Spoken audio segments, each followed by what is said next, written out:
All right, guys, this is going to be speaking assignment number 7, and my topic is water scarcity. Ladies and gentlemen, as you sit here today, the world is running out of water. In the last couple of centuries, medical advances and scientific breakthroughs such as the Green Revolution have seen world population nearly triple in size. Now, this trend of explosive population growth is expected to continue in the coming decades. By 2015, just a few decades from now, it is expected that there will be an estimated 273 million people on Earth. With numbers that high, the demand for resources will, and already has, skyrocketed. But sadly, there is a shortage of the most important resource of all: water. Water scarcity is among the main problems to be faced by societies and the world in the 21st century.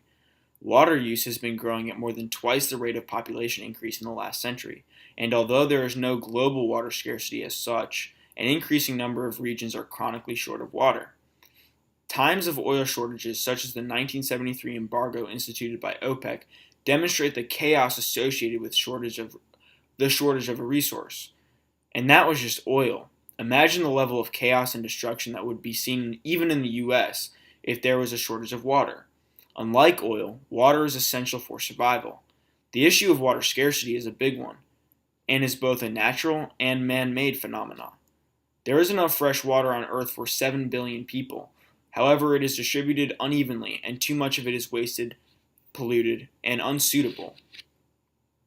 Accordingly, the reduction of water scarcity is something that is a goal of many countries and governments, and the UN publicly states it hopes to cut in half the portion of people who are unable to reach or afford safe drinking water.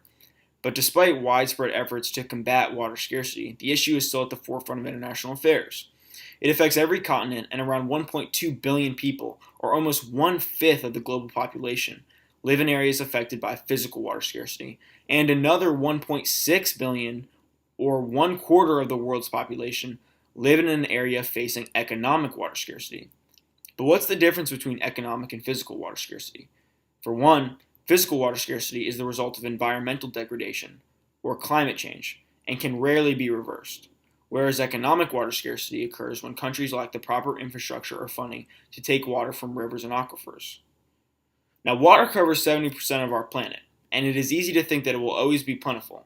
However, fresh water, the stuff we drink, bathe in, irrigate our farms and fields with, is incredibly rare. Only 3% of the world's water is fresh water, and two-thirds of that is tucked away in frozen glaciers or otherwise unavailable for our use. As a result, some 1.1 billion people worldwide lack access to water, and a total of 2.7 billion find water scarce for at least 1 month of the year. Inadequate sanitation is also a problem for 2.4 billion people. They are exposed to diseases such as cholera, typhoid fever, and other waterborne illnesses. 2 million people, mostly children, die each year from diarrheal diseases alone. Many of the water systems that keep ecosystems thriving and feeding a growing human population have become stressed. Rivers, lakes, and aquifers are drying up or becoming too polluted to use. More than half the world's wetlands have disappeared. Agriculture consumes more water than any other source and wastes much of that through inefficiencies. And climate change is altering patterns of weather and water around the world, causing shortages and droughts in some areas and floods in others. Now, at the current consumption rate, this situation will only get worse by 2025. And two-thirds of the world's population may face water shortages by that time. Now, so what can we do to resolve such an important issue? In order to make improvements regarding the issue of water scarcity in our world today, more than one solution is necessary.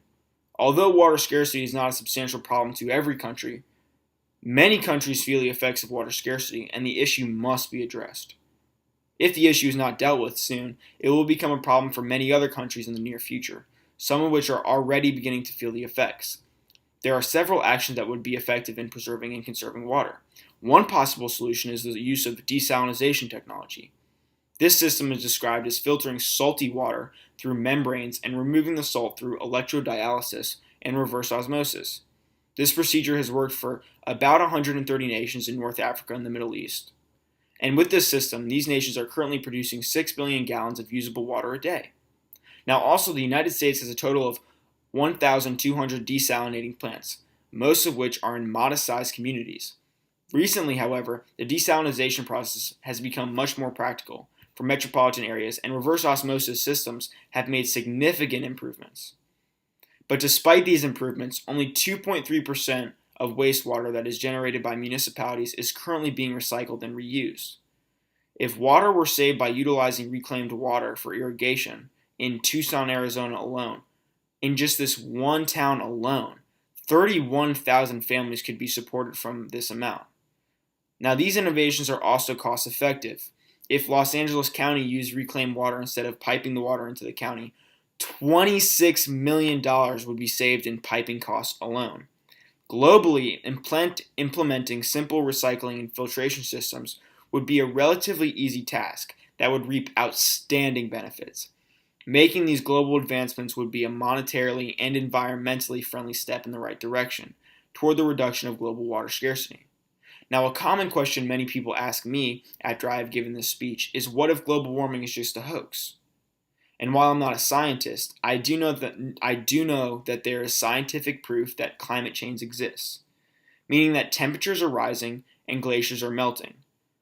Now, whether or not that is caused by, mankind themselves is what's up for debate. Thank you, and let me know what you guys think.